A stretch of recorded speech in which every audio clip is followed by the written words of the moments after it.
Hai sobat, dalam video kita kali ini kita bakalan bahas tentang resiko ketika kalian membeli iPhone yang lock iCloud. Seperti yang kalian tahu bahwasanya iPhone yang lock iCloud artinya iPhone tersebut terkunci oleh iCloud dari iPhone-nya, sehingga kalian tidak bisa masuk ke iPhone kalian dan tidak bisa mengakses secara penuh menu-menu yang ada di iPhone kalian. iPhone juga tidak bisa diakses untuk telepon, SMS ataupun mengambil foto dan untuk mengakses menu lainnya. Sebelum kalian masuk ke iPhone-nya dengan sign in atau masuk ke iCloud dengan cara aktivasi dengan Apple ID atau Apple iCloud yang nyantol di iPhone tersebut. Jadi pada dasarnya kalian tidak akan bisa menggunakan iPhone lock iCloud selama kalian tidak tahu Apple ID dan juga password dari Apple ID iCloud yang ada di iPhone tersebut. Dan untuk faktor penyebab dari iPhone yang lock iCloud itu bermacam-macam. Salah satunya adalah kalian bisa saja lupa untuk password iCloud yang ada di iPhone kalian, sehingga pada saat kalian mau reset iPhone tersebut, maka akan nyantol di email iCloud tersebut. Untuk hal lainnya, penyebabnya bisa jadi iPhone tersebut adalah iPhone curian, iPhone yang ditemukan yang sudah di-lock oleh si pemiliknya melalui iCloud. Jadi usahakan kalau kalian menggunakan iPhone, antara email untuk iCloud dan juga email untuk Apple ID jadikan satu, jangan dibedakan dengan dua email yang berbeda, sehingga kalian bisa lebih gampang untuk mengingat passwordnya untuk satu email. Kemudian kita lanjut untuk resiko-resikonya apakah saja. Salah satunya adalah selalu minta aktivasi iPhone dengan Apple ID atau dengan Apple ID iCloud yang nyantol dan bukan untuk setup Apple ID baru. Jadi kalian akan mendapati tampilan dari iPhone yang lock iCloud adalah sekilas seperti ini ya. Bakalan minta diaktifasi karena tulisannya mungkin iPhone dinonaktifkan oleh si pemiliknya melalui iCloud. Atau kalau kalian sendiri yang punya iPhone tersebut, ketika kalian reset dan kalian mau masuk lagi ke iPhone-nya atau setup iPhone-nya, maka akan dimintai untuk Apple ID dan juga password yang sudah terset di iPhone tersebut. Karena iPhone kalau belum di logout untuk iCloud-nya, sekalipun iPhone tersebut sudah direset, dia bakalan akan minta kembali untuk diaktifasi dengan Apple ID ataupun Apple iCloud yang ada di iPhone tersebut.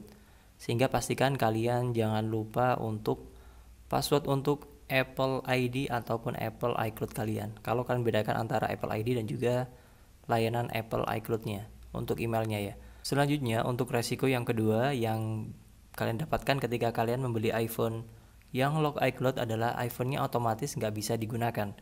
Dan kebanyakan iPhone yang lock iCloud itu dijual spare part-nya untuk dijual part-partnya saja. Misalkan saja untuk LCD-nya, kemudian untuk baterai, housing, dan lain sebagainya. Jadi iPhone yang lock iCloud kebanyakan kalau dijual itu tidak dijual utuh. Mungkin yang dijual utuh mereka yang tidak paham tentang iPhone. Tapi bagi mereka yang paham tentang iPhone, iPhone yang lock iCloud biasanya dijual spare part-nya saja. Jadi bisa dijual untuk LCD-nya sendiri, kemudian untuk housing-nya, kemudian untuk baterainya, dan lain sebagainya. Namun akhir-akhir ini kebanyakan iPhone yang lock iCloud dijual secara utuh dengan cara di bypass.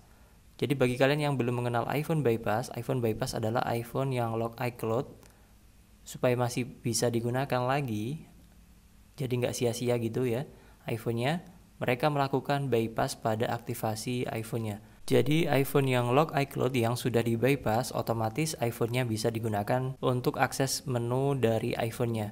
Cuman ada beberapa kekurangan yang kalian dapatkan ketika kalian membypass iPhone lock iCloud. Ya setidaknya kalau di bypass iPhone-nya masih bisa digunakan. Masih bisa digunakan untuk internet, foto, dan lain sebagainya. Tapi kekurangannya juga lumayan banyak. Salah satunya adalah iPhone tersebut cuma bisa untuk Wi-Fi only, kemudian iPhone tersebut tidak bisa diganti untuk Apple ID-nya, kemudian iPhone tersebut tentu nggak boleh direset ataupun diupdate untuk versi iOS-nya. Dan masih banyak lagi kekurangan dari iPhone bypass. Dan kesimpulannya dari yang kita bahas tadi adalah bisa mungkin saat kalau kalian mau membeli iPhone, hindari untuk membeli iPhone yang lock iCloud. Karena kekurangannya juga banyak banget dan tentu nggak bisa digunakan untuk iPhone yang lock iCloud meskipun harganya memang cenderung lebih murah, bahkan dijual murah banget untuk yang lock iCloud.